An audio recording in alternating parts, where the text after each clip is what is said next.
Kline, the senior Republican on the committee. Thank you, Mr. Chairman.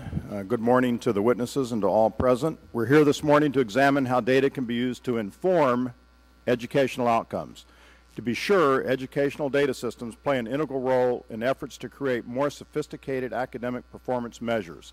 In other words, data help us understand how our students and their teachers are performing. Yet no conversation about educational data systems would be complete without a discussion of student privacy. Technological advances and research opportunities have created a thirst for individualized student data like never before. Our commitment to privacy and data protection must intensify at the same pace. Unfortunately, the research indicates not nearly enough is being done to safeguard our students' records. We'll hear this morning from Professor Joel Reidenberg of the Center on Law and Information Policy at Fordham Law School. Welcome, Professor, who has been at the forefront in examining the privacy implications of longitudinal data systems. These massive state-controlled databases collect personally identifiable information about school children, information designed to be interoperable among a variety of data systems, leaving open the possibility that this data could be mined for uses far beyond its intended purposes. And, Mr. Chairman, I request unanimous consent to include Professor Reidenberg's report from October 2009. Without objection, made part of the record of the hearing. Thank you. Professor Reidenberg will discuss his findings in detail, but there are two areas of concern I'd like to highlight. First, the Fordham study found privacy protections lacking in most states. In some cases, states are not even complying with the Federal Educational Rights and Privacy Act.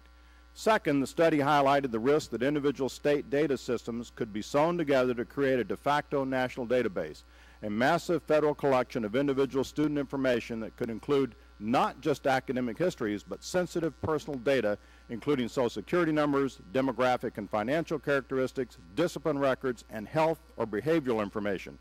The study describes it this way, quote, "Common data standards, by definition, facilitate the combination of multiple data sets into one national data warehouse of K-12 children, which in turn could be combined with data from post-secondary data systems to create an unprecedented national database of personal information," close quote.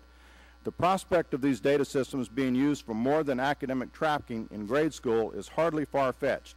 In fact, the American Recovery and Reinvestment Act, the stimulus bill, which we now know contained a host of provisions having nothing to do with job creation, included an additional $250 million for the existing state longitudinal data systems. According to the U.S. Department of Education, the long-term goal of the program is to enable all states to create comprehensive P20 systems, which will track students from almost literally the cradle to their careers. The emphasis on interoperability makes clear these systems are intended to link personal and academic information from elementary and secondary school to workforce data systems that track adults later in life. These vast collections of information could significantly undermine individual privacy, particularly if they are compromised through ineffective security measures. In this era of technology and vast web-based information archives, data that become public can never again truly be kept private.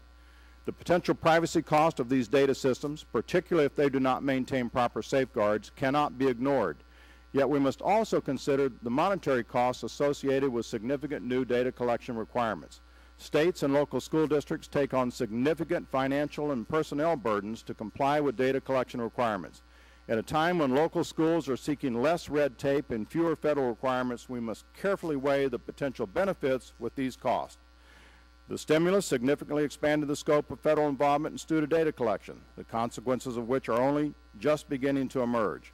I remain deeply concerned about student privacy, both under current programs and in light of proposed expansions in data collection and use through reauthorization of the Elementary and Secondary Education Act.